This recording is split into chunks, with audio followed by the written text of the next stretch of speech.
Captain Jake Morrison stood on the bridge of the UES Discovery, watching the stars through the main screen when the sensors started beeping. The ship had been traveling through empty space for 3 months, looking for new worlds and new life forms, but they had found nothing until now. Lieutenant Ben Rodriguez looked up from his control panel with wide eyes and said the words that would change everything for humanity. "Captain, we have something big on the sensors, and I mean really big," Jake walked over to Ben's station and looked at the readings.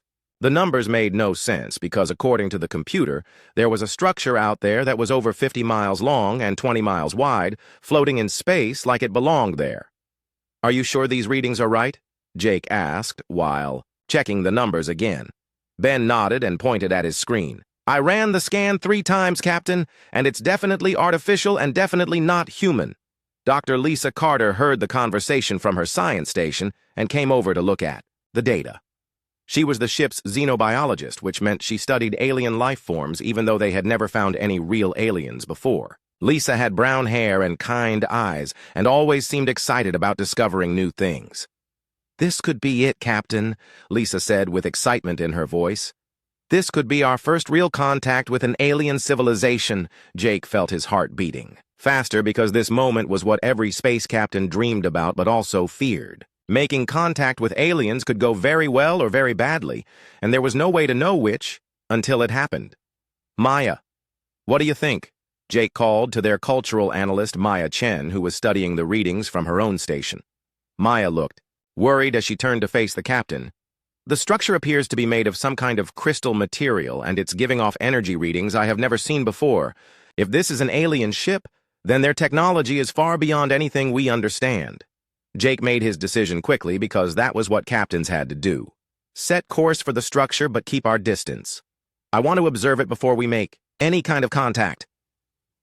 The Discovery moved closer to the alien structure over the next 2 hours, and everyone on the bridge stayed quiet as the thing got bigger and bigger on their screen. It looked like a giant crystal city floating in space with towers and spires that seemed to glow with their own light. "My God," whispered Ben, as they got close enough to see details. "It's beautiful." The structure was beautiful but also strange in ways that made the human mind work hard to understand it. The crystal walls seemed to change color from blue to purple to silver and back again. There were no visible engines or weapons, but the whole thing pulsed with energy, like it was alive. Lisa was taking readings as fast as she could and making notes about everything she saw. "Captain, the energy signatures are unlike anything in our databases. This technology might be thousands of years ahead of ours." Suddenly, the communication system came to life with sounds that were definitely not human. The sounds were like music mixed with wind chimes, mixed with voices singing in harmony. But the words were in no language anyone on the bridge had ever heard. Ben worked frantically at his station trying to make sense of the alien transmission. "Captain, they are definitely trying to communicate, but I cannot understand any of it." Maya joined Ben at the communication station, and they worked together to analyze the alien sounds. The patterns suggest this might be some kind of greeting or maybe a warning. Jake had to make another quick decision. Send back a basic mathematical sequence to show we are intelligent beings. Start with prime numbers. Ben sent the mathematical message, and within seconds the alien ship responded with the same sequence, but then added more complex mathematical formulas that showed they understood what the humans had sent. "They got it, Captain," Ben said with amazement. "They understand we are trying to communicate?"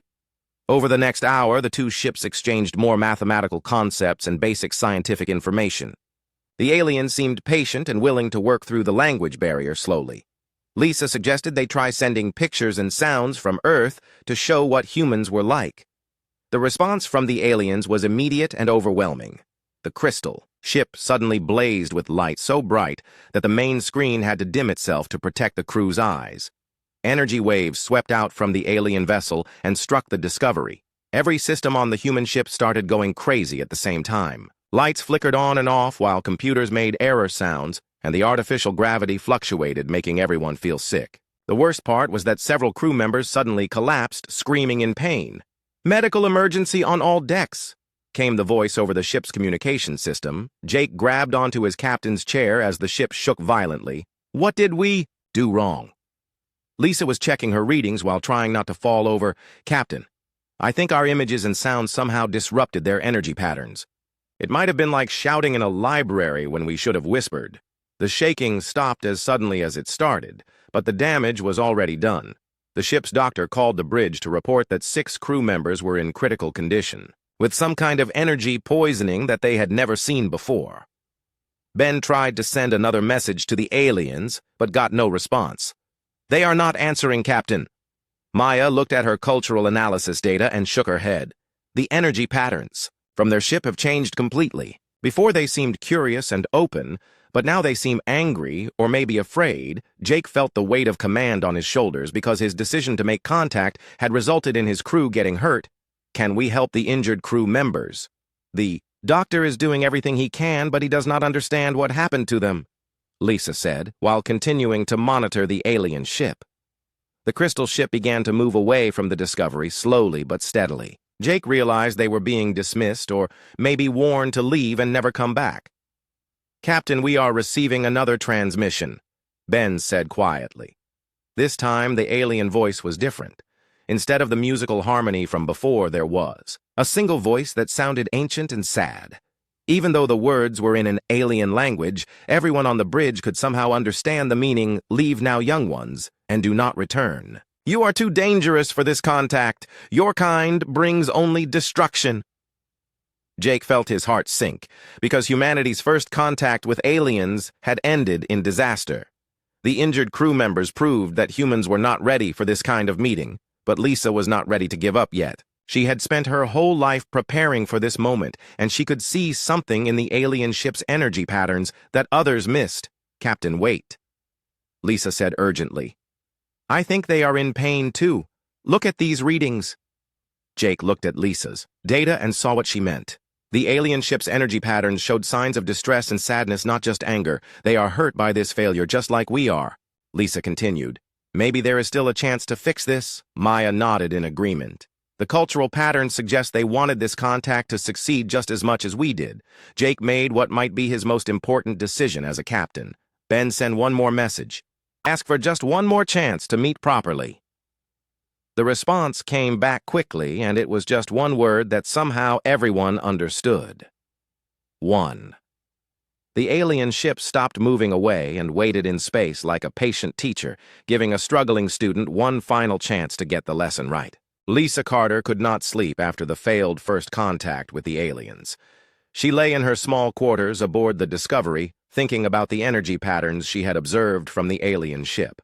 While the rest of the crew saw anger and rejection, Lisa saw something deeper that reminded her of her own feelings when someone misunderstood her intentions.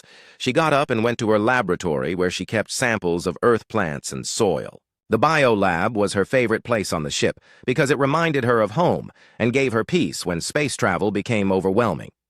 The injured crew members were stable now, but still unconscious in the medical bay.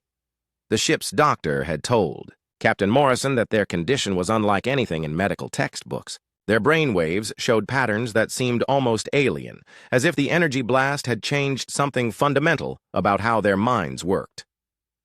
Lisa studied the data from their first contact attempt and realized something important. The aliens had not responded with anger when they received human images and sounds. They had responded with pain and surprise, like someone accidentally stepping on a sleeping cat. They communicate through emotion and energy, not just words and pictures, Lisa said to herself while looking at her plant samples. She remembered her training in xenobiology, which included studying how different Earth species communicated. Dolphins used sound patterns that carried emotional meaning, while bees danced to share information about flowers. Maybe these aliens used energy patterns to share feelings and thoughts directly. The door to her lab opened and Ben Rodriguez walked. In looking tired and worried, "Cannot sleep either?" Ben asked while sitting down across from Lisa's work table. Lisa showed Ben her analysis of the alien communication patterns. "I think we made a mistake by trying to communicate like we were sending a radio message to another human ship. These beings might experience communication as a direct sharing of thoughts and emotions." Ben looked at the data, but admitted he did not understand most of it. "So what do we do differently next time?" Lisa had been thinking about that question all night. "We need to approach them with genuine feeling, not just information. We need to show them who we really are as emotional beings, not just as a species that builds machines and explores space. The next morning, Lisa requested a meeting with Captain Morrison and the senior staff. She presented her theory about alien communication and suggested a completely different approach for their second contact attempt. "You want to go over there alone?" Morrison asked with concern in his voice. Lisa nodded. "Not in a shuttle, but in a personal environmental suit so they can see I am just one individual trying to connect with them, and I want to bring a gift that shows them something real about humanity." Maya Chen had been quiet during the meeting, but now she spoke up. What kind of gift would mean something to beings who can build ships out of crystal and control energy with their thoughts? Lisa smiled because she had been thinking about this question too. Something that shows we understand life and death and the cycles of nature. Something that proves we are not just destroyers. She explained her idea to bring a small terrarium containing earth plants, including flowers that would bloom and die naturally. The gift would show the aliens that humans understood the beauty of life that ends and begins again. "It's too dangerous," said Commander Steve Park, who was Morrison's second-in-command. "We have no idea what their response will be, and we cannot afford to lose our best xenobiologist."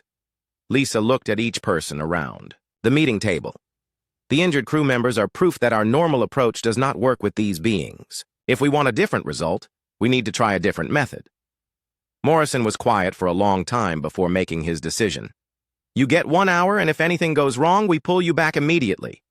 Lisa spent the rest of the day preparing her gift and studying everything they knew about the alien ship. She chose plants carefully, including small flowers that would show their entire life cycle quickly and moss that would demonstrate how life could survive in harsh conditions. When she put on her environmental suit and prepared to leave the Discovery, Lisa felt more nervous than she had ever felt in her life. This moment would either open communication between humans and aliens, or it might be the end of her life. The shuttle bay was quiet, except for the sound of life support systems as Lisa activated her suit's propulsion system and flew slowly toward the alien ship. The crystal structure grew larger as she approached, and she could see that it was even more beautiful up close than it had appeared on the ship's viewing screen.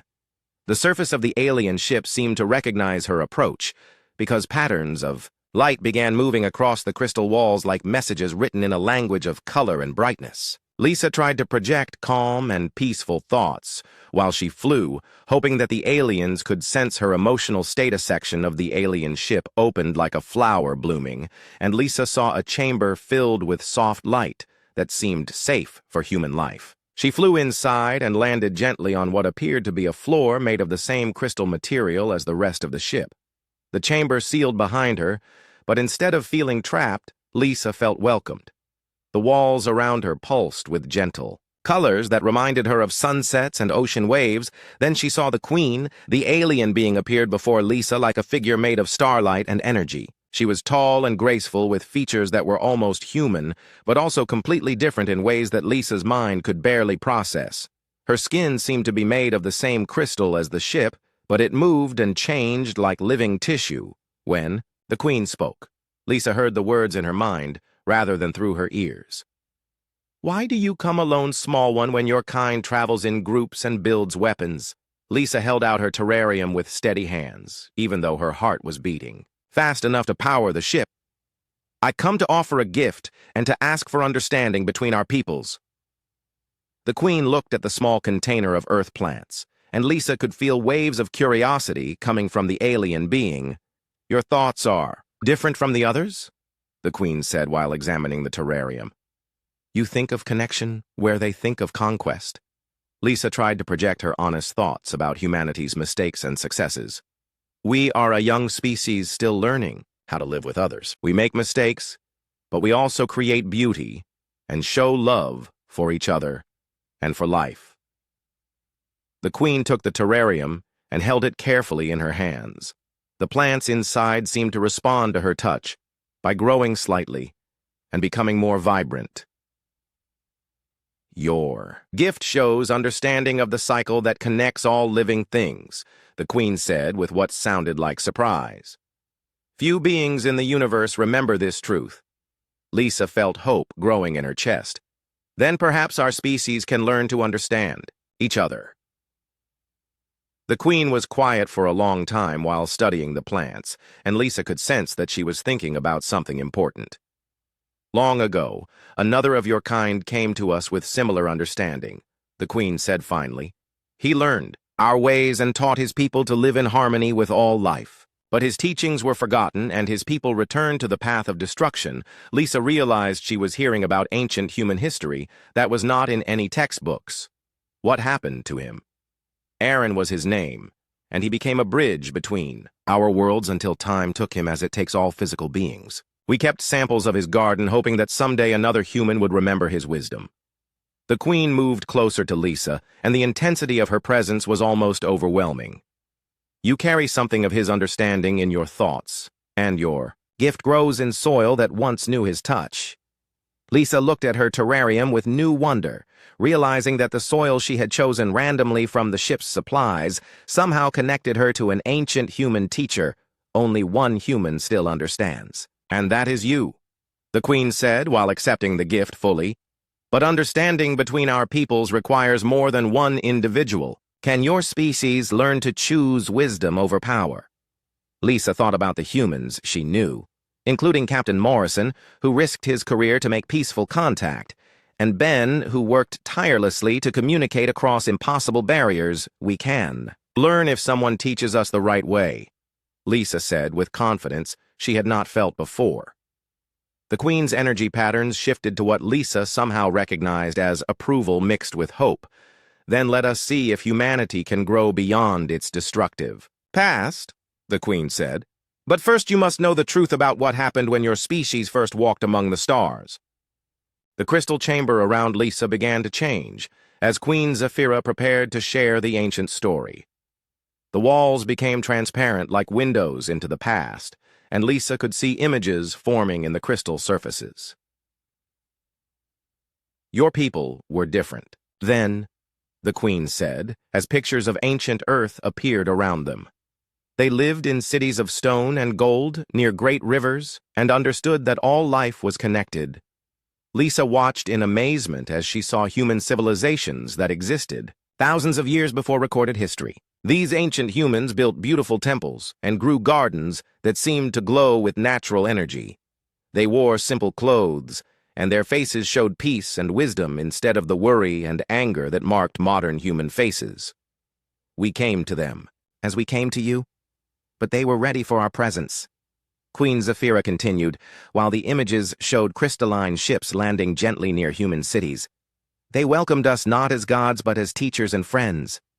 In the crystal windows, Lisa saw humans and aliens working together to build amazing structures that combined human creativity with alien technology. Gardens grew in perfect harmony, while buildings reached toward the sky without damaging the earth below. Aaron was their greatest teacher and our closest friend among your kind, the queen said, as the image focused on a tall man with kind eyes and gentle hands. He learned our language of energy and emotion, then taught his people to communicate with their hearts instead of just their minds.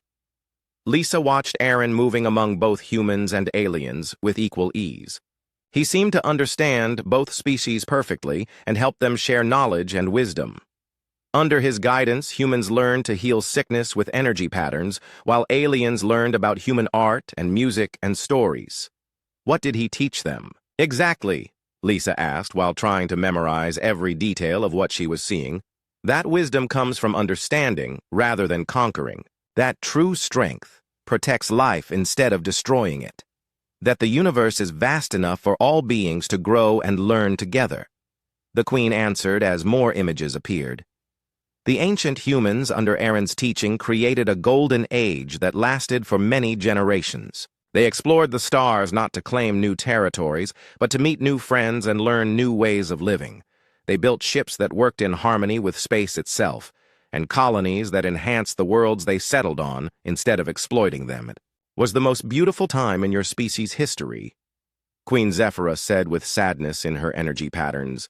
Both our peoples grew in wisdom and joy, but Lisa could see that something went wrong in the later images.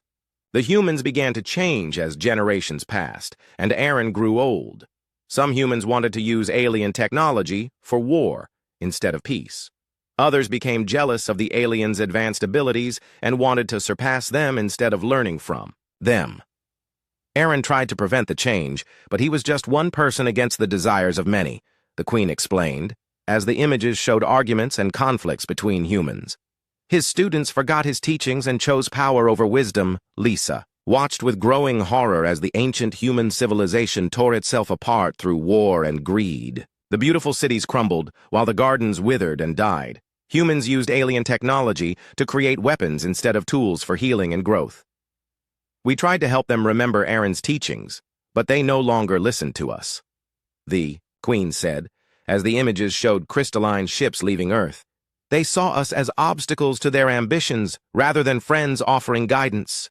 The aliens withdrew from Earth and watched sadly as humanity forgot everything Aaron had taught them. The knowledge of energy communication disappeared, along with the understanding of how all life was connected. Humans became isolated on their world and developed along the path of competition and conquest that Lisa knew from history books. We kept watching your species hoping that someone would remember Aaron's wisdom, the Queen said as the crystal chamber returned to its normal appearance. We preserved seeds from his garden and samples of the soil that once grew his plants. Lisa looked down at her terrarium with new understanding. The soil I used came from Aaron's garden. The universe guided you to choose correctly, Queen Zephyra said with what seemed like a smile in her energy patterns. Aaron's wisdom sleeps in the hearts of some humans waiting for the right moment to awaken. Lisa felt a deep connection to the ancient teacher she had never known, and realized that her approach to science and life had been shaped by the same principles Aaron taught thousands of years ago. But knowing the truth brings responsibility. The Queen continued, Your species stands at the same crossroads now that it faced in Aaron's time. You can choose wisdom and cooperation, or you can repeat the mistakes that led to darkness and isolation. Lisa understood that the Queen was not just sharing history, but offering humanity a second chance. What do we need to do to prove we have learned from our past? The Queen moved closer, and Lisa could feel the weight of ancient sadness mixed with new hope in the alien being's presence. Your people must demonstrate that Aaron's teachings have truly returned to them. They must show that they choose protection over destruction and cooperation over conquest. Lisa waited for specific instructions but realized that the Queen was testing whether humans could figure out the right path themselves. We need to change how we approach conflicts on Earth, Lisa said, as understanding began to grow in her mind. We need to show that we can solve problems through cooperation instead of force. Aaron taught that true strength comes from the willingness to be vulnerable, and that real power lies in the ability to help others grow. The Queen added, Can your leaders learn these lessons? Lisa thought about the politicians and military commanders she had seen on news broadcasts and felt doubt creeping into her heart. Most human leaders seemed to believe that showing weakness invited attack and that power came from the ability to threaten enemies. I don't know if they can learn, but I have to try to teach them, Lisa said with determination she had not felt before. Queen Zephyra's energy patterns shifted to something like approval. You understand the challenge. Aaron's teachings cannot be forced on others. They must be chosen freely by each individual.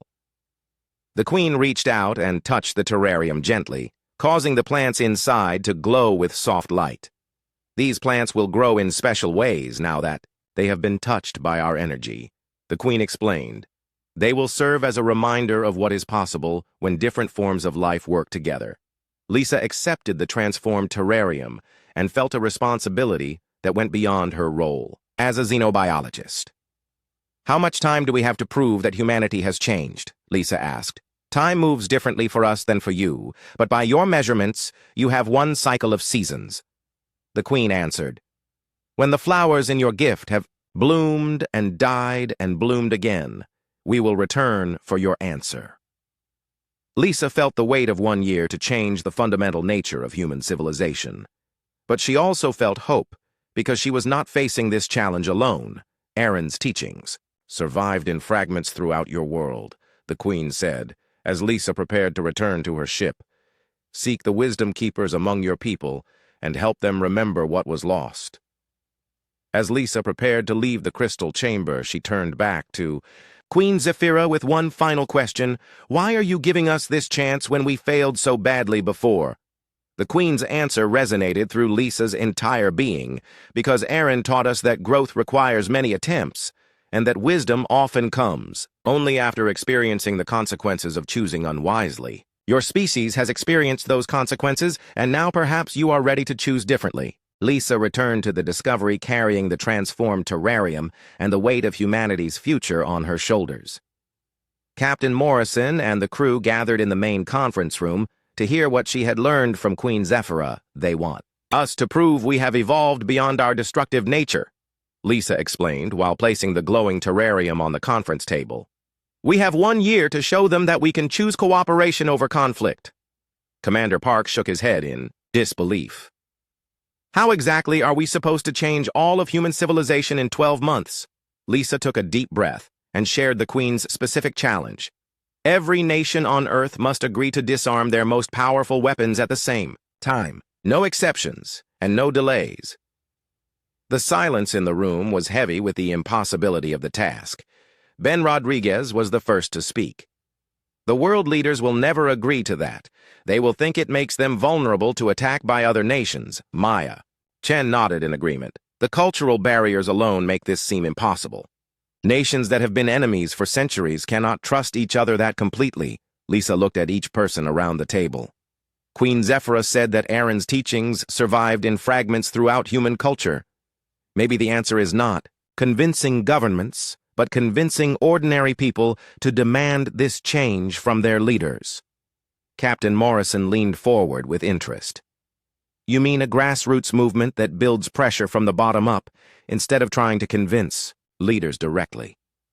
Lisa felt hope growing as she explained her idea. People everywhere want safety and security for their families. If they understand that cooperation offers more security than weapons, maybe they will choose differently. The return journey to Earth took 3 months, and Lisa used every day to study the fragments of Aaron's teachings that the Queen had mentioned. She found pieces of his wisdom in ancient philosophy texts and religious writings, and even in modern scientific principles about interconnected systems. When the Discovery reached Earth orbit, Lisa requested permission to address the United Nations General Assembly. The response was immediate skepticism from government officials who questioned both her mental state and the validity of her claims about alien contact. They think I am either lying or having some kind of breakdown, Lisa told Ben as they watched. Earth grow larger on the viewing screen. Ben had become Lisa's strongest supporter during the journey home. The video recordings of Queen Zephyra should convince them that the contact was real.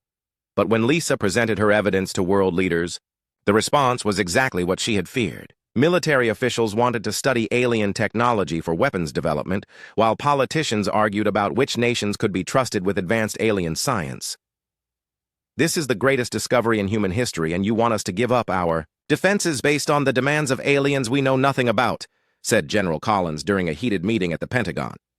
Lisa tried to explain that the aliens offered partnership, not conquest, but her words fell on deaf ears. The leaders saw opportunity for advantage, instead of understanding the need for cooperation.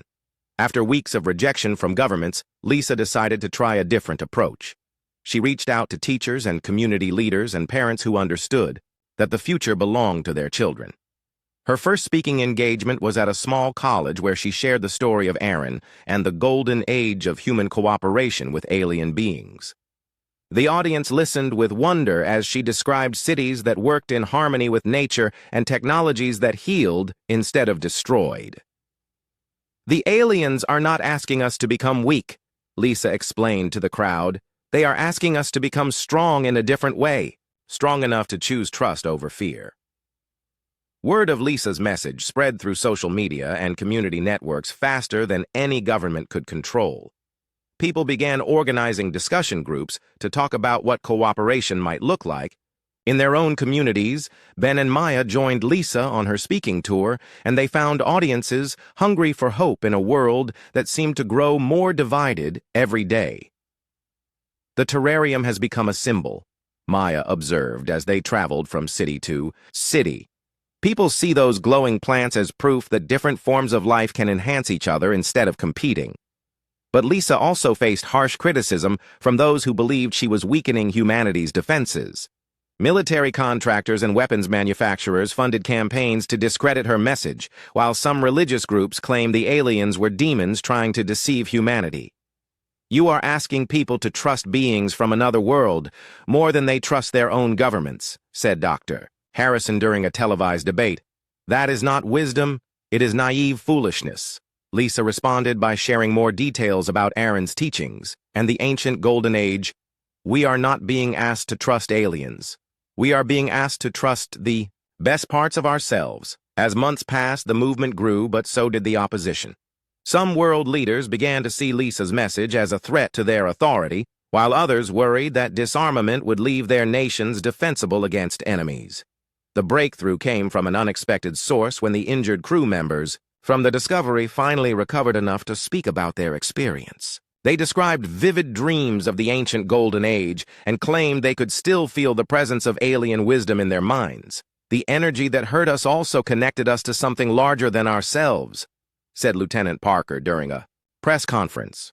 "We saw what human civilization could become if we choose cooperation over competition." Their testimony added credibility to Lisa's message and helped convince people that the alien contact was real and beneficial, rather than threatening. With 6 months remaining until Queen Zephyra's deadline, the movement had spread to every continent, but actual government policies had not changed. Lisa realized she needed to find a way to make the abstract idea of cooperation concrete and immediate.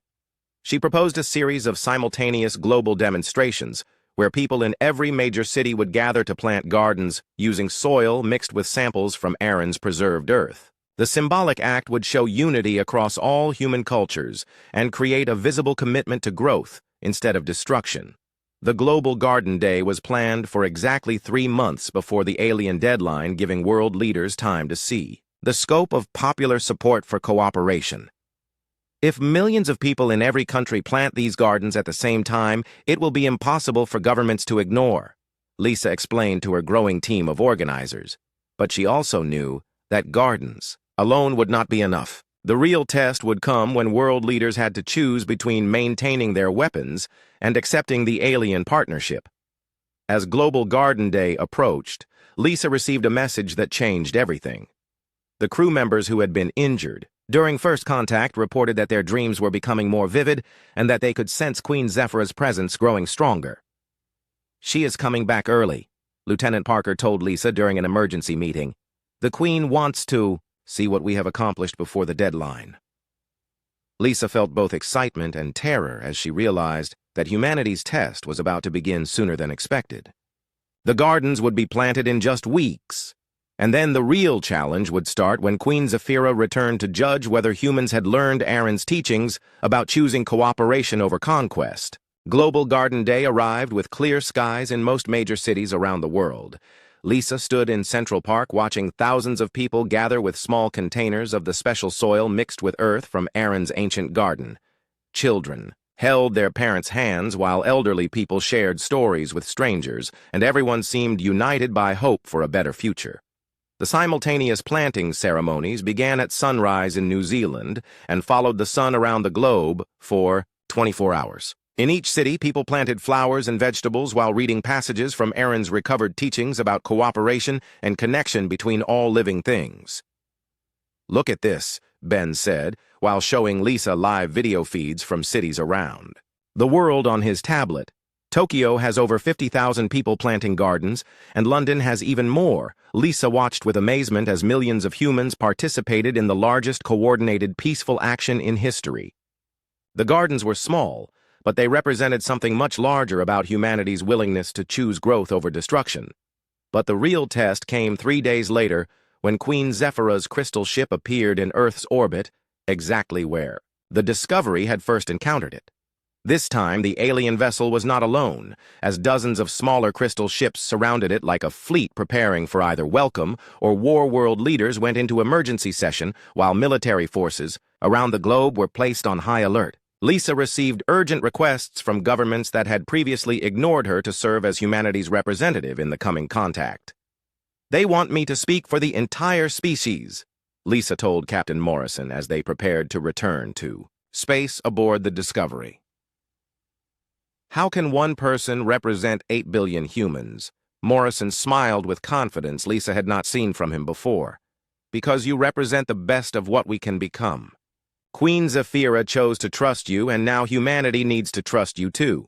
The Discovery launched from Earth, carrying not just Lisa, but also representatives from every major nation and culture. The crew included teachers and artists and ordinary citizens who had participated in Global Garden Day alongside diplomats and scientists. As they approached the alien fleet, Lisa could see that the crystal ships had changed since their first meeting. The vessels now glowed with colors that reminded her of the gardens planted around the world, and their energy patterns seemed more welcoming than before. Queen Zephyra greeted Lisa in the same crystal chamber where they had first met, but this time the alien being was accompanied by others of her kind. Lisa could sense curiosity and hope in their collective presence.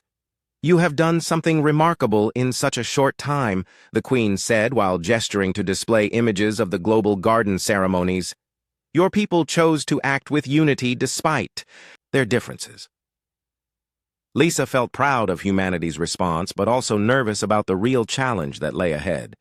The gardens were just the beginning. "The government still have not agreed to the disarmament you requested." "We know," Queen Zephyra replied, "but we also know that your leaders are feeling pressure from their people to choose cooperation over conflict." The Queen showed Lisa new images of protests and gatherings happening around the world where millions of people demanded their governments accept the alien partnership. The movement had grown far beyond what Lisa could have imagined when she first returned from her meeting with Queen Zephyra. "Your species is learning that real strength comes from the willingness to be vulnerable, and that true security comes from cooperation rather than domination," the Queen observed. Aaron would be proud to see his teachings awakening in so many hearts. But Lisa knew that popular support was not enough without government action. What happens if the world leaders refuse to disarm? Queen Zephyra's energy patterns shifted to something like sadness mixed with understanding. "Then we will wait for another generation to grow up with Aaron's wisdom and try again when they are ready to lead." Lisa felt the weight of potential failure but also determination to succeed. "Give us more time. Let me try one more approach." The Queen agreed to wait while Lisa returned to Earth with a new plan. Instead of trying to convince governments to disarm, she would ask them to commit to a gradual reduction of weapons while demonstrating good faith. Through increased cooperation on global challenges like climate change and poverty, small steps toward trust, instead of one giant leap, Ben said when Lisa explained her revised approach. The new strategy worked better than anyone expected. Countries that had been enemies for decades began working together on shared projects like cleaning the oceans and developing sustainable energy. As cooperation increased, trust grew, and the idea of reducing weapons seemed less dangerous.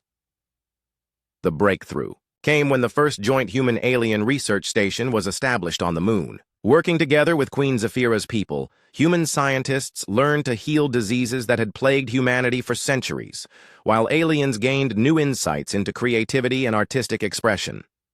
"Look what we accomplished in just 6 months of cooperation," Lisa said during a broadcast to Earth from the lunar station. "Imagine what we could do if all of humanity chose to work together."